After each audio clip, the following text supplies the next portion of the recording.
Kiosco.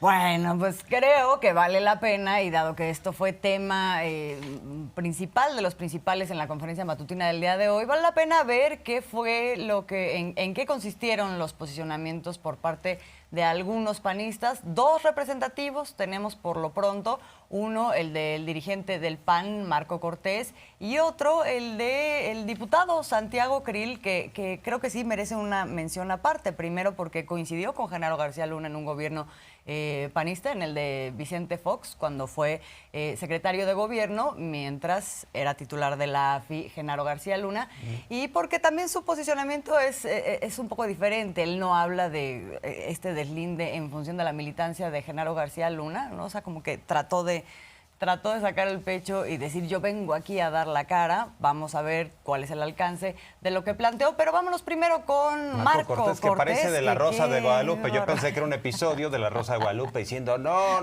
también por el de Santiago favor, escúchenos, no es cierto que sea panista, no tenemos nada que ver con ese señor. Bueno, están negando a García Luna. Por pronto, en un momento dado van a decir que García Luna no existe, que son los papás, ¿no? A ver, vamos a escuchar. El gobierno presume como suyo el caso de García Luna, quien penosamente tuvo que ser juzgado en los Estados Unidos, porque el gobierno de López Obrador no tuvo la capacidad para hacerlo en México. De manera tramposa, perversa y dolosa, el oficialismo morenista trata de identificar a García Luna con el PAN, pero él nunca fue panista. O sea, son dos cosas, ¿no? Primero... Y de ahí siguió, porque dijo, sí, nunca fue panista. Ese señor no tuvo nada que ver con nosotros, nada, sí, o sea, nada. Me acuerdo, nada. Exactamente. Entonces, ¿por qué nos están achacando a nosotros? Pero además, pues todos volteamos a ver al presidente que no pudo encerrarlo. O sea, el tamaño del cinismo que esto representa, pues es verdaderamente asombroso. Imagínate para el PAN decir... Que este gobierno, después de 12 años de gobierno panista, primero la sorpresa de nos estamos enterando de que hubo algo malo con Genaro García Luna y no tiene nada que ver con nosotros, pero además, pues entonces no hubo ningún trabajo en esos dos sexenios, en donde, como bien mencionabas, Jorge Armando, hubo diversas advertencias, diversas alarmas, alertas sobre quién era Genaro García Luna. Y lo dicen hoy, porque además también lo vamos a ver, algunos de quienes fueron integrantes del PAN, ¿no? Germán Martínez Cázares. Sí, dirigentes incluso. Así es. Ahora, antes de que veamos Pero no, esto no existió. Sí. Y antes de que veamos lo de Krill, creo que vale la pena también comentar lo de Marco Cortés, porque de forma tramposa él indica, García Luna fue juzgado lamentablemente en Estados Unidos, o sea, no en México. ¿Qué hubiera pasado si lo juzgaban en México? Lo hubieran catalogado como perseguido político, porque en el caso de Christian von Roerich, del cártel inmobiliario, y es perseguido político. Ricardo Anaya, investigado en México, es perseguido político. Cabeza de vaca es perseguido político. Entonces, ahí está la trampa, ¿no? Y nos oponemos a que sean juzgados, o sea, lo del juicio del desafuero de García Cabeza de Vaca, todo el tiempo el PAN ha estado bloqueando, pero ahora sí están muy buenos para decir la justicia en México no funciona, ¿no? Sí. O sea, eso es lo que tiene que ver con la responsabilidad del PAN de en algún momento permitir e incluso fomentar que se hagan estas investigaciones en casos de corrupción, que ha sido nula, salvo este caso porque se dio en Estados Unidos y porque ya es un árbol caído. Pero sí, no, es que es un cinismo. Y lo otro es, nunca han hablado en el PAN de qué es lo que está pasando con el Poder Judicial. Al contrario, ¿no? Hablan de que se ataca a un Poder Judicial que es autónomo, que no tiene intereses, que es impoluto, etcétera, cuando lo que estamos viendo es que este Poder Judicial lo que ha hecho es permitir y avalar que delincuentes de cuello blanco pues se vayan muy tranquilos y muy impunes, ¿no? Oye, dentro de esos, Genaro García Luna. En el PAN tienen su comisión de ética. Recuerdo que cuando le iban a dar la candidatura a Ricardo Anaya, pues algunos panistas dijeron no es posible porque está siendo investigado por la entonces PGR, está acusado de lavado de dinero, y pusieron su queja ahí en órgano interno de Acción Nacional de Comisión de Ética. O sea, una simulación, nada más para que veamos quiénes son, ¿no? Los que ahora nos quieren confundir, nos quieren engañar. Y en el caso de Santiago Krill, bueno, pues también sobreensayado, ¿no? Con esta voz como le gusta, ¿no? Diciendo, es que los norteamericanos no nos avisaron. A ver, vamos a escuchar. Quieren politizar este asunto, lo van a hacer. ¿Por qué en México los procesamientos jurídicos y ministeriales no siempre tienen la eficacia que los estadounidenses, como este caso, pero hay muchos más? Algunos de los declarantes en el caso de García Luna fueron aprehendidos en Estados Unidos, uno de ellos. Pero además, A ver, aquí pausado, nos falta, ¿no? Pausado, sí, Krill, pausado. así. Nos falta mucho. A ver, Santiago Krill dice varias cosas. Dice, es terrible lo que hace Genaro García Luna, como si de nuevo, ¿no?, se estuvieran enterando. De hecho, niega categóricamente que mientras él estuvo como secretario de gobierno se hubiera enterado de absolutamente nada, ¿no? Él ni siquiera trató con Genaro García Luna, porque él solo trataba con sus pares, es lo que explica. También como coordinador del Gabinete de Seguridad, ¿no? Que siempre ha tenido como coordinador del esa Gabinete de función, Seguridad, el secretario de Gobernación en turno. Pero y dice, sí, yo trataba con el procurador. Dice, yo trataba con el procurador, pero no tenía un cargo menor, Genaro García Luna. Pues no. El titular de la Agencia Federal de Investigación. Sí. O sea, no era un cargo menor. Dice Krill, prácticamente ni me lo topé, o sea, ni me tomé la foto con él. No sabemos exactamente si eso sea cierto, pero esta otra argumentación de que había un desconocimiento de lo que estaba llevando a cabo García Luna por parte de las instituciones de inteligencia de México, porque lo que sí es que como secretario de Gobernación, Santiago Krill era la cabeza del sector de, por ejemplo, el CISEN, que es el que tenía a cargo toda la inteligencia, toda la investigación. Todo el gabinete de seguridad, así es. Entonces, nunca le avisaron, nunca se enteró. Y luego dice, ¡ay! No nos dijeron los norteamericanos, nos hubieran avisado antes, ¿no? Pero eso no es competencia de los norteamericanos, es competencia de los mexicanos, ¿no? Ahora, ¿qué sí dice? En un afán de sí distanciarse un poco de esta actitud con la que salió envalentonada Marco Cortés, dice, esto se tiene que investigar y tiene que llegar tope a donde tope. Y de eso se interpreta, y ha salido en muchos lados de esta manera, que pues estaba hablando finalmente de otros funcionarios, en este caso, pues ¿quiénes pueden ser? Pues los jefes de Genaro García Luna, Vicente Fox y Felipe Calderón, ¿no? Entonces aquí sí Santiago Krill intenta hacer establecer como de una manera más digna, esto tiene que hacerse una investigación. Pero si se hiciera esa investigación, bueno, pues, o sea, es que se tendrían que investigar todos los que estuvieron alrededor. Y ahí estaba él también, ¿no? Entonces, exacto. Difícil, ¿no? Establecer. O sea, ¿cómo separas todo eso? Así es, ¿cómo es lo difícil separar, pero sí, pareciera que él lo quiere dirigir hacia Felipe Calderón, que hay que destacar que fue su adversario político. Felipe Calderón le ganó la candidatura a Santiago Krill. Era el favorito de Vicente Fox inicialmente en el proceso interno. Y bueno, pues no le alcanzó a Santiago Krill. Sorprendió Felipe Calderón ganando la candidatura. Pero bueno, pues en efecto, están simplemente haciendo maromas, tratando de ver bolas a quién le echan la pelota. O sea, ahora la avientan la papa caliente Estados Unidos, no nos avisaron antes. Al gobierno de Andrés Manuel López Obrador, sí, ¿no? Sí, o sea, ¿qué pasa con la justicia aquí en México? ¿Cómo es posible? ¿Y cómo resuelve o cómo... Pero la justicia del Ejecutivo, por cierto. ¿Cómo fija su postura el presidente López Obrador? Dice, bueno, cuando menos están empezando a reconocer, están empezando a tomar las cosas un poquito más en serio, porque fue una ofensa lo que hizo Felipe Calderón en su carta, en donde simplemente dijo, lo volvería a hacer, ¿no? Hice lo correcto y no nos distraigamos de lo importante, y nunca asumió pues esta decisión política de haber puesto a Genaro García Luna. Nunca ofreció disculpas, o sea, nada de eso hay en la carta de Felipe Calderón. En su posicionamiento, ¿no? Sobre García Luna, ¿sí? Sí. No, sí, de Felipe Calderón. Sí, de Felipe. Seguía pensando en Santiago Krill. Sí, en la carta de Felipe. No, nada. Y sobre esto comentó el presidente, ¿no? Vamos a ver lo que dijo el presidente esta mañana, donde, pues sí, bastante generoso.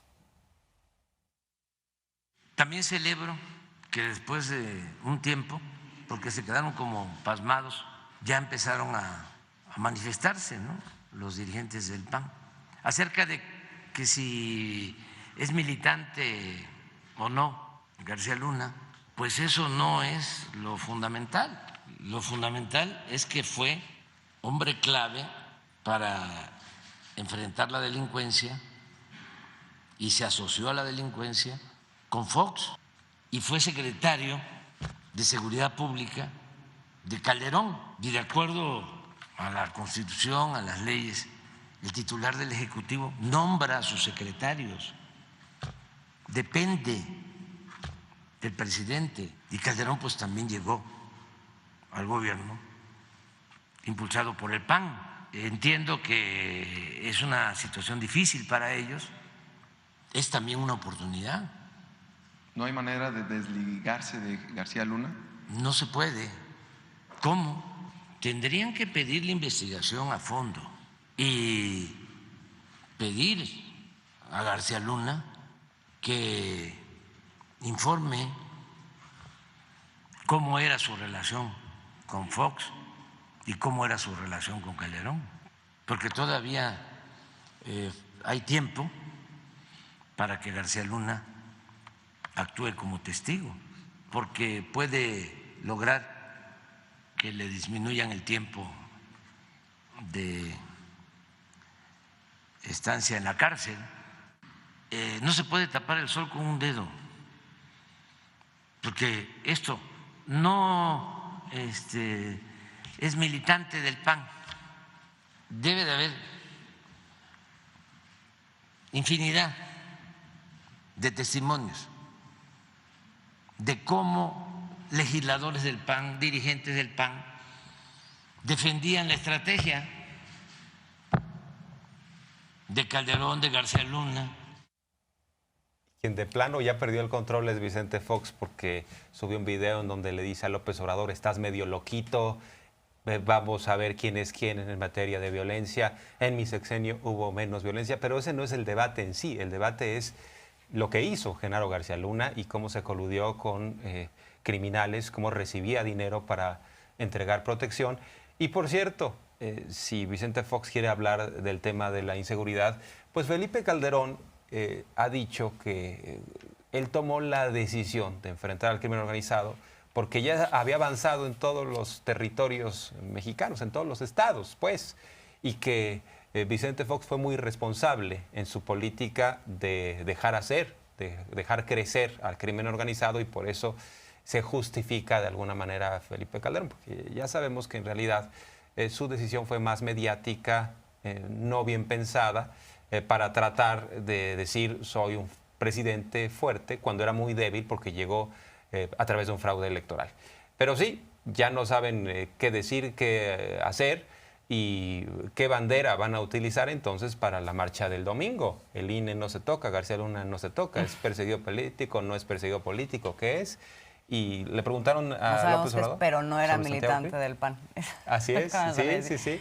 Sí, se le preguntó específicamente sobre el caso de Santiago Krill, decía ahí que habría una investigación que se ampliara, y el presidente se vuelve a decir, vamos a esperar, porque todavía está haciendo, todavía podría desahogarse si es que García Luna fungiera como testigo protegido, más información, y se tiene que terminar, digamos, este proceso que se está dando en Estados Unidos para cualquier otra cosa. Lo que sí llama la atención un poco lo que decía a los panistas, aún reconociendo este deslinde que habían hecho, es, bueno, pues, el deslinde debería llegar hasta ustedes pidiendo responsabilidades, ¿no? O sea, ¿por qué no están exigiendo entre ustedes pues que se den explicaciones si es que verdaderamente no se tiene nada que ver?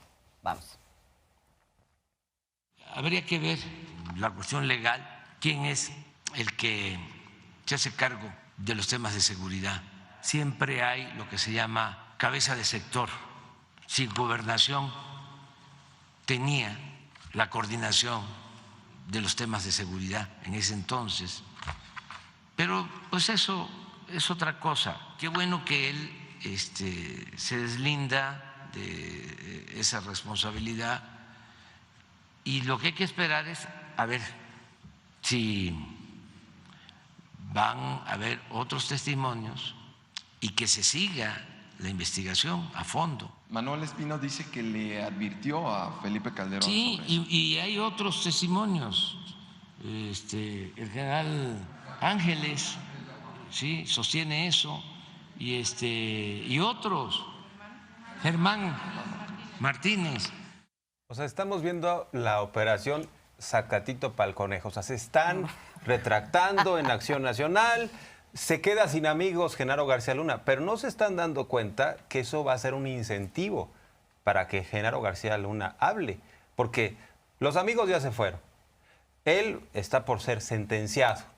Entonces, tiene muchos incentivos para hablar y decir, a ver, los que de plano fueron cómplices, en su momento les entregué, les apoyé, ya se me fueron, entonces vamos a hablar, entonces vamos a poner las cartas sobre la mesa. Desde mi punto de vista, eso pudiera pasar, eso es más factible hoy en día que suceda, porque se le acabaron los amigos a García Luna, o sea, lo han dejado solo, a punto de ser sentenciado, ¿y qué va a decir el hombre? Pues ya no tengo nada que perder, nada, y no tengo a quién respetar, porque tampoco nadie me respetó a mí, ¿no? Así es.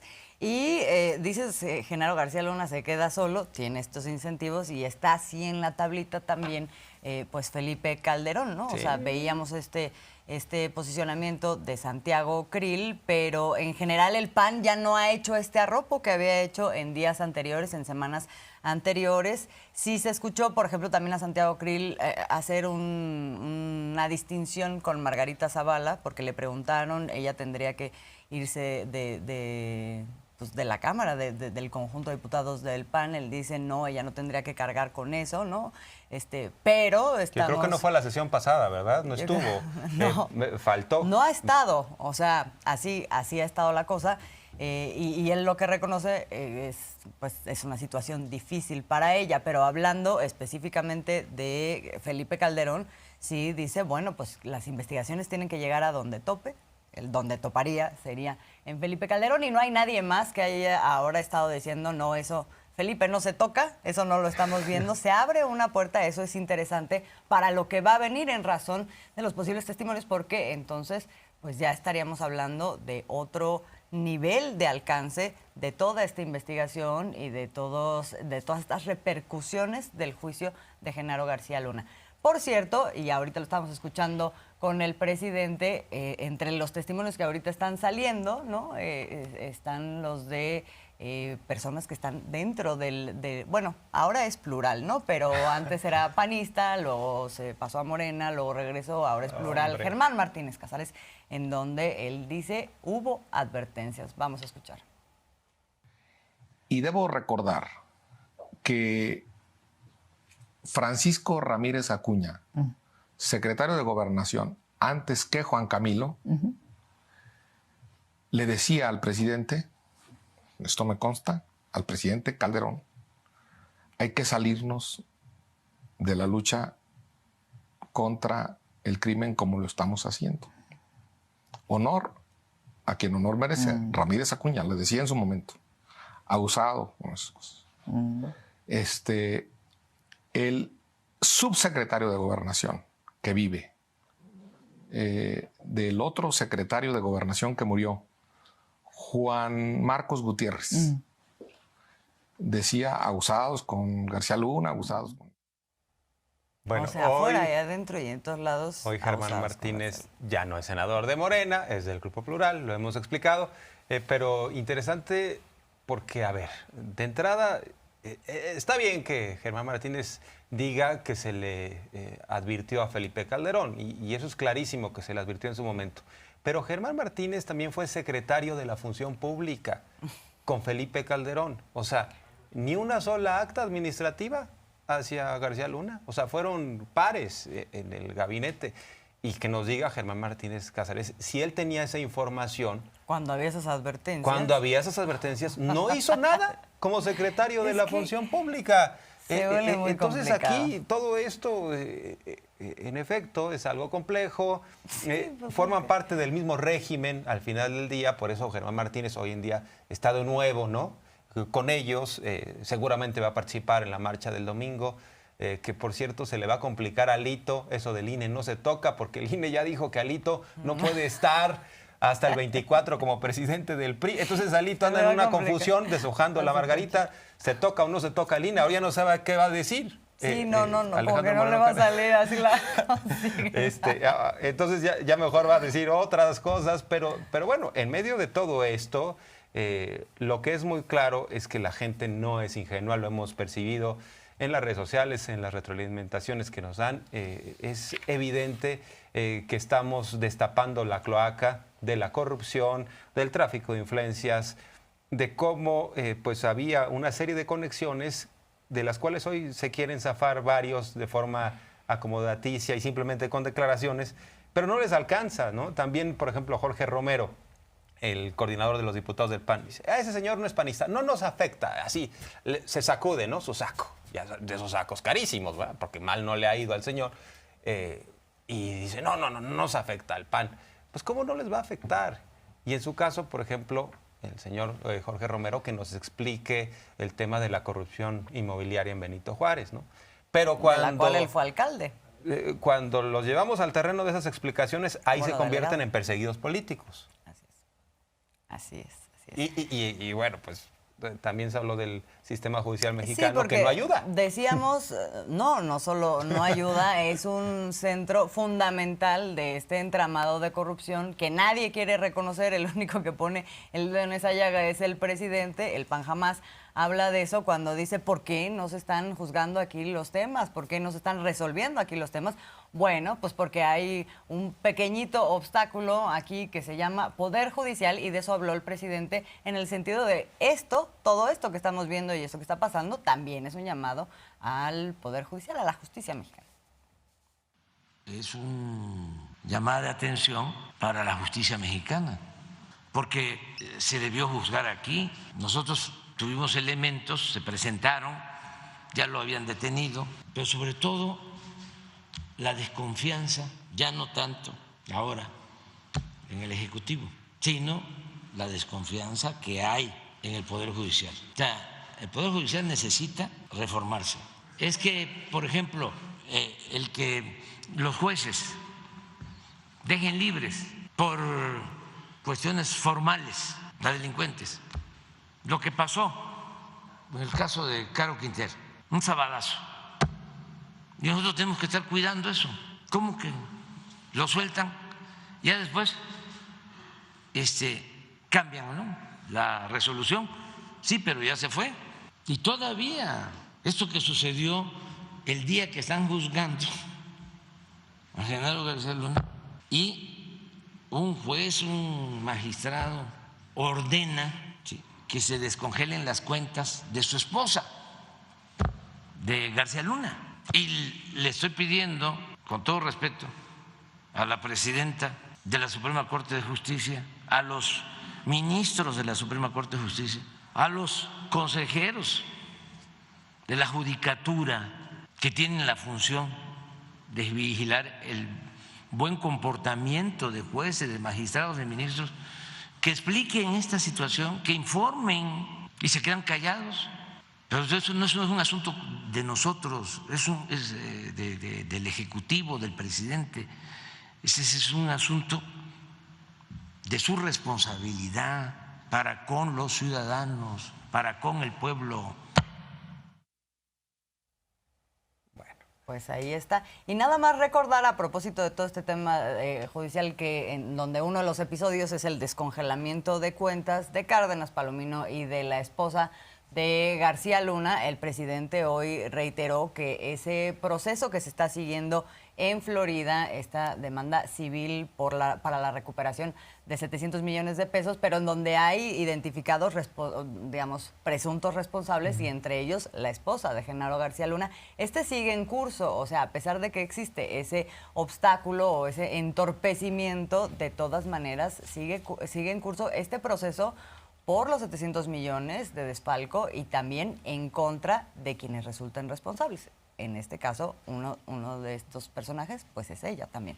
Y bueno, pues el presidente López Obrador exhibió cómo mágicamente cambiaron de parecer Sergio Sarmiento, Raimundo Riva Palacio, Leo Zuckerman en torno al caso de García Luna, y la responsabilidad de Felipe Calderón. Mientras estuvieron varios días defendiendo como pudieron al ex policía de Calderón, pues se acabó venciendo, ¿no?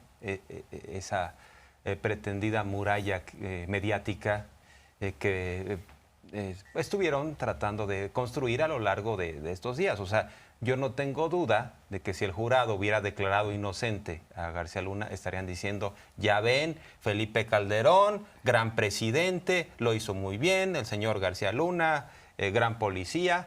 Entonces, es en función de lo que allá nos digan, de lo que nos oriente, porque este tipo de comunicadores estuvieron muy bien acomodados en el sexenio de Felipe Calderón, ¿no? Yo no los vi condenando el fraude electoral de 2006, por ejemplo. ¿O tú sí viste algo que dijera Sarmiento o Leo Zuckerman, Riva Palacios de ese fraude? Pero entonces el presidente los exhibe. Vamos a ver que ya un poquito, ahora sí que... Los exhibe y los perdona, ¿eh? Hay que decir, los exhibe y los perdona porque sí les reconoce este volteón de timón. Me dio mucho gusto de que ya los periodistas que tenían una actitud de defensa al autoritarismo y a la estrategia de mátalos en caliente, incluso de protección a lo que hizo Calderón, ya están cambiando de parecer. Te mandé ayer un fragmento del Tercer Grado de Televisa, que ahí siempre defendían pues la estrategia de mano dura, que por primera vez están ellos pues prácticamente ofreciendo una disculpa y se los tiene uno que reconocer. Los celebro pues y los felicito. Felipe Calderón queda muy mal porque si no sabía, pues mal. Leo Zuckerman. Porque si no sabía, pues mal. Y si sí sabía, pues peor, ¿no? Entonces, por donde lo veas, es un golpe durísimo a Felipe Calderón. Lo que escribió Felipe Calderón: como presidente de México luché con toda determinación en contra de la delincuencia. Jamás negocié ni pacté con criminales. ¿En serio? ¿Lo siguen creyendo? ¿Hay alguien que lo crea todavía hoy? Ahora, de su respuesta no. Riva Palacio. Raimundo Riva Palacio. Su respuesta no. Me parece que la respuesta tiene que ver con que lo noqueó el veredicto y que él debía de haber escrito algo explicando, asumiendo la responsabilidad política, pero sí es responsable como jefe del Ejecutivo. Entonces, su respuesta, bueno, de entrada lo mandó. Bueno, ya por lo menos reconoce que hay responsabilidad política, no judicial, ¿no? Pero política de Felipe Calderón. Sí, porque Riva Palacio nos aventó el paquete a todos los mexicanos. Sí, a todos. ¿No? Dijo, esto nos pone muy mal frente al extranjero. Lo mismo María Amparo Casar, y por eso muchos decimos, ¿y nosotros por qué? No somos corruptos, no estuvimos en esos enjuagues. No compramos Lamborghinis y Harleys con esos tratos con el cártel de Sinaloa. Pero claro, querían también llevar las cosas a tal grado de que había una presión de acá para allá, ¿no? Para decir, cuidado fiscales, que le sigan moviendo porque nos van a llevar a todo el país. Pues no pasó eso, no todo el país está en una encrucijada o exhibido. También Sarmiento lo escribió en Reforma, por cierto. Dijo, lo que no saben es que ante el público estadounidense ha sido juzgado todo México. Pues no es cierto. O sea, ni que fueran tontos en los Estados Unidos. Es muy claro que se juzgó a García Luna y esta relación criminal, y todavía estamos a la espera de la sentencia. Y es muy claro que el jurado, con todo y lo que dijo Marín, es que son amas de casa, profesionistas, bueno, aplicó el sentido común. Y eso es lo que se requiere también para la justicia. Aquí muchas veces están hechas las cosas simplemente para evadir la justicia. Y a propósito de que estamos en el kiosco, vamos a revisar lo del INE. Vamos a revisar este tema. La jornada trae algo ahí interesante, ¿no? La jornada salió en la conferencia matutina, se le preguntó al presidente de una información que se filtró, está corriendo en redes sociales. De hecho, la jornada lo que trae es un cálculo a partir de estas fuentes. Dice, el directorio institucional del INE, el currículum de los consejeros y el manual de normas administrativas en materia de derechos humanos del órgano electoral, todos disponibles en la página www.ine.mx. El tema es que la información que está corriendo, lo vamos a ver aquí, tenemos el gráfico, es los supuestos montos con los que habrían de finiquitar a Lorenzo Córdoba y Ciro Murayama una vez que ahora dejen sus cargos como consejeros del INE, ¿no? En el caso de Lorenzo Córdoba se está hablando de una cantidad que ronda los 9 millones de pesos, ahí lo vemos hasta el final, ¿no? O sea, es por concepto del seguro de separación individualizado serían 7 millones y arriba, vuélvamelo a acercar, por favor. Un zoom. Un si zoom. Podemos repetir el zoom de la imagen. Pero bueno, por el ejemplo, otro concepto era por separación, ¿no? Este otro concepto que vemos arriba. En amarillo el chiste es que el monto total sí estamos hablando de 9 millones de pesos y en el caso de Ciro Murayama son los mismos conceptos y el total estaríamos hablando de 7 millones de pesos y algo más, ¿no? Y vale la pena, la contraportada de la jornada lo sintetiza de esta forma. Dice, finiquito de 16.5 millones de pesos a Córdoba y Murayama. Insistir, estoy leyendo la contraportada, si me ponen un poco a cuadro para que la gente sepa, ¿no?, de dónde también estamos sacando esto. Pues la contraportada de la jornada está indicando esto, del supuesto finiquito a estos consejeros. La verdad es que se rayaron, si fuera cierto, aunque ya salieron los del INE a decir que no es información precisa porque se protegen los datos personales, es información privada. Dice dos cosas. Dice que ese documento no salió del INE, que es falso, que es apócrifo, eso es por un lado lo que dice, y por otro lado que los montos no se podrían saber porque se trata de datos personales. Ahora, aquí la pregunta es si el finiquito con recursos públicos de dos funcionarios, que son, pues al final de cuentas, servidores públicos, tendría que ser secreto. Entonces, hasta ahora no ha dicho el INE, solo dice que eso es falso, pero no ha dicho, pues, por cuánto será el finiquito, que pues, lo transparenten. Desde luego es una pregunta que se puede hacer la población mexicana frente a dos funcionarios públicos. Que lo transparenten, porque además son recursos públicos. Entonces, debería ser una regla de oro. Y además, por ejemplo, el presidente del INE, Lorenzo Córdoba, dice que se van a disponer de 3.500 millones de pesos precisamente para los finiquitos a trabajadores si prospera el plan B. Porque los van a correr a todos. Dice, es que los van a correr a varios. Pero aquí el tema es, hay una burocracia dorada, una institución bastante obesa. Ellos fueron contratando, claro, con la venia, con la complicidad de los partidos políticos. Y ahora dicen, ay, es que no va a haber ahorro porque hay que pagar 3.500 millones de pesos. Entonces, pues debe ser cercana a la cifra real, a estos 16.5 millones de pesos que se plantea para ambos consejeros. Y si no, que lo expliquen, que lo aclaren. Si ellos tienen las cuentas, que las den a conocer porque se trata de dinero de los impuestos de los mexicanos, ¿no? Así es. Y cuando se le pregunta al presidente no habla de los finiquitos. Esta información no habla sobre eso, pero sí vuelve a poner el dedo en la llaga del tema, pues, de la inmoralidad de que funcionarios públicos tengan salarios y tengan prestaciones tan altas cuando estamos hablando de que en México hay 60 millones de pobres. ¿Saben que recibían en total 5 millones de pesos mensuales? Porque no era nada más el sueldo de ellos, que era el equivalente a lo que ganaban un secretario, que no es lo que ganan ahora, sino era más, con todas las prestaciones, viáticos y personal administrativo a su servicio. Llegaron a tener cada uno 100 servidores, la mitad militares. El que se atreve a cobrar 600,000 pesos mensuales en un país con tanta pobreza es una gente insensible que no debe estar en el servicio público, porque si se trata de hacer dinero, pues a la iniciativa privada, y es legítimo, pero aquí es servicio público, siervos de la nación. No son las instituciones, son quienes representan a las instituciones, ¿no? y los conservadores han tomado la bandera, ¿no?, del INE para asistir al domingo. Ya confirman Krause, Aguilar Camín, que por cierto, hasta donde sé, no estuvieron en movilizaciones ciudadanas en sexenios anteriores, ¿no?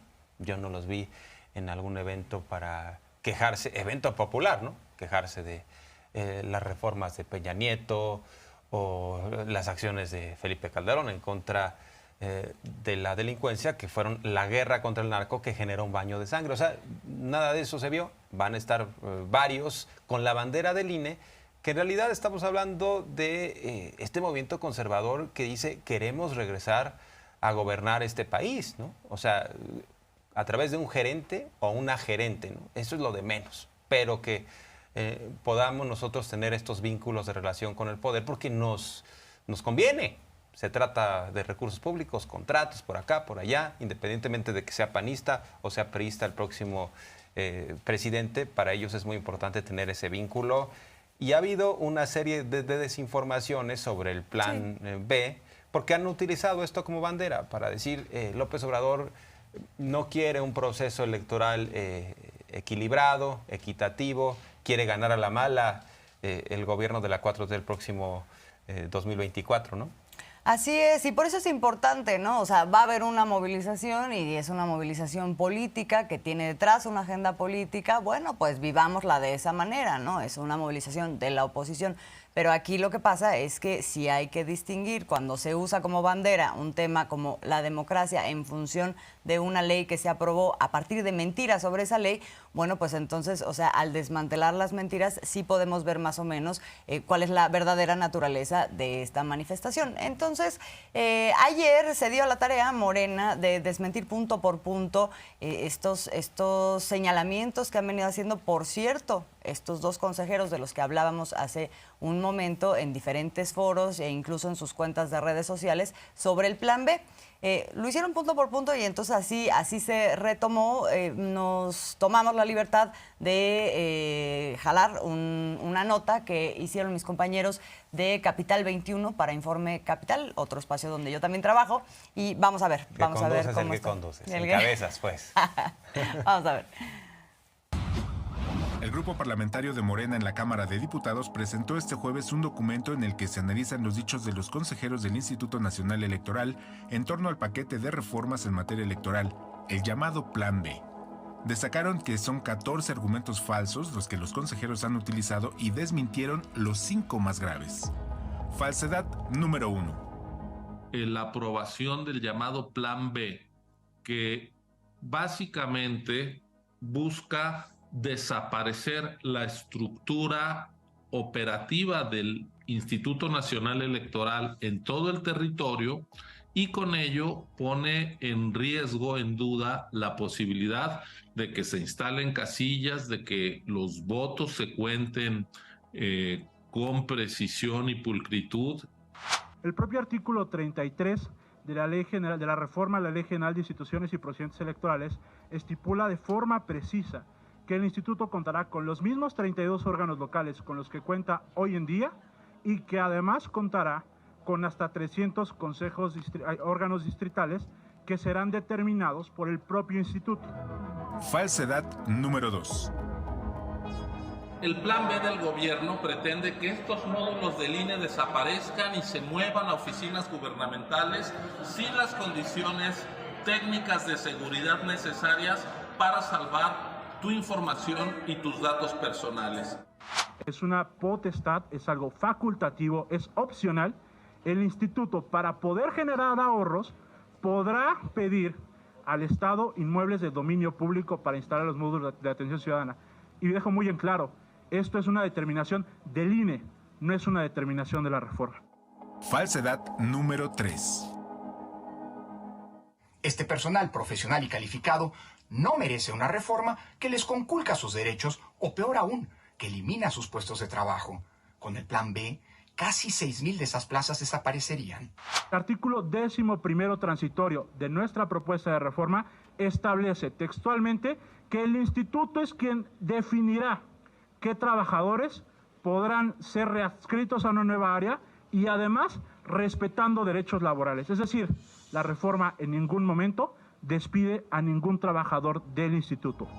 Falsedad 4. Con el Plan B, el gobierno pretende que sea el propio gobierno quien determine quiénes de nuestros compatriotas pueden votar desde el exterior. Con la cantidad que hay y con manipulación del gobierno, las elecciones confiables pueden estar en riesgo. Eso es lo que pretende el Plan B. Lo que la reforma electoral sí hace es garantizarle a nuestras paisanas y a nuestros paisanos que puedan emitir su voto con un documento que inclusive tiene reconocimiento internacional, es decir, nuestro pasaporte. Entonces, los artículos 329 y 331 de la ley de esta nueva propuesta establecen qué va a hacer la Secretaría de Relaciones Exteriores. Como el pasaporte lo emiten ellos tendrán que validar si el pasaporte es o no real. Es lo único que tienen que hacer.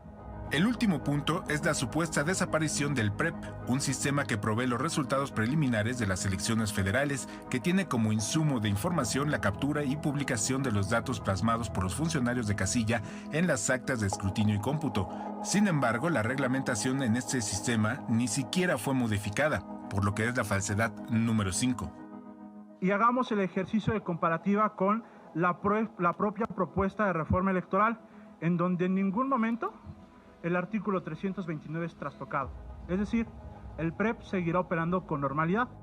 La campaña de desinformación está acompañada por medios de comunicación mismos que han publicado notas orientadas a confundir a la ciudadanía en torno a la reforma electoral. Informe Capital.